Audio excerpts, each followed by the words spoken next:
أنهكتها الأزمات الاقتصادية وأثقلتها الديون، لكنها أصبحت من أقوى اقتصادات العالم. كيف تغيرت تركيا في 15 عاما؟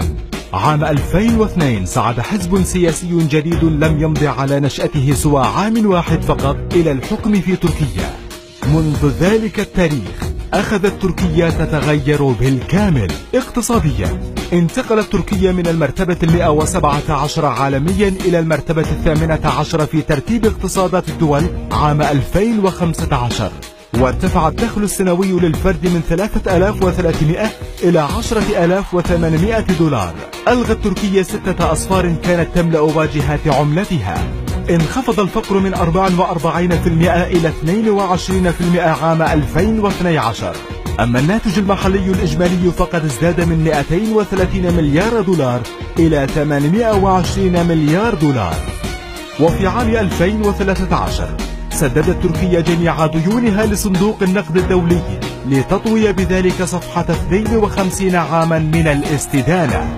السياحة، تركيا أصبحت سادس بلد جذبا للسياح عالميا. تخيل أن عدد سياح مدينة اسطنبول وحدها بلغ 109 ملايين شخص خلال 15 عاما، ويفوق هذا الرقم عدد سكان تركيا ب30 مليون. صناعات الدفاع والفضاء، تركيا تصدر صناعاتها العسكرية إلى العديد من الدول مثل أمريكا وألمانيا وبريطانيا، وأصبحت تنتج 54% من احتياجاتها العسكرية.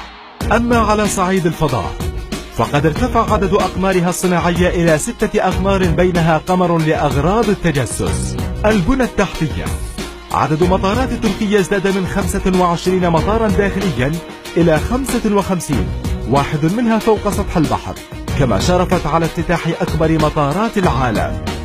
ألوف الكيلومترات من خطوط السكك الحديدية وشبكات المترو، جسور ضخمة فوق البحر، وأنفاق في قاعه وصلت بها قارتي آسيا بأوروبا.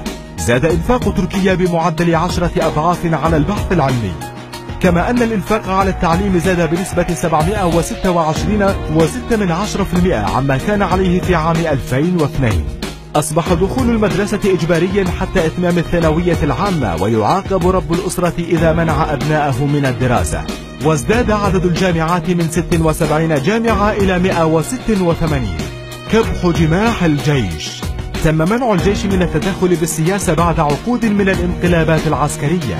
وفي تموز يوليو من عام 2016 شهدت تركيا انقلابا عسكريا خامسا أفشلته ثورة شعبية ملأت شوارع البلاد، ويعد هذا أول فشل لانقلاب عسكري دموي في تاريخ الجمهورية.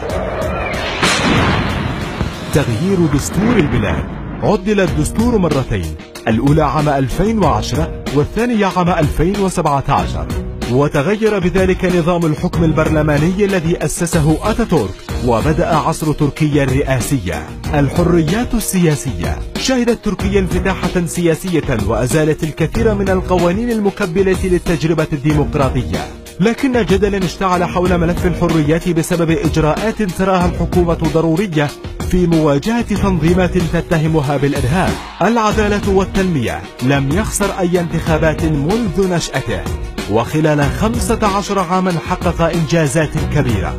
فكيف سيكون شكل هذه البلاد خلال 15 عاما أخرى؟